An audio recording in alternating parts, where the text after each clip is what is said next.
உசிலம்பட்டி அருகே கிராம மக்கள் நோயின்றி வாழ 4 திசையில் உள்ள தெருமுனைகளிலும் பொங்கல் வைத்து வழிபட்டனர்.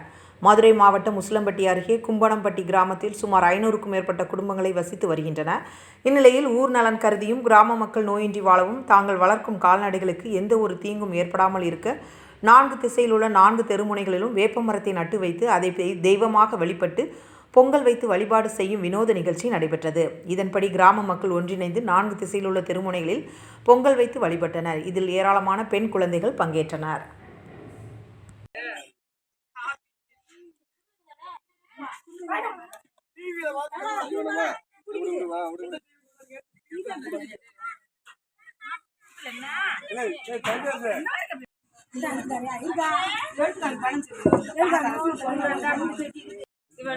அழகா சொல்லுவாங்க.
வாரிசு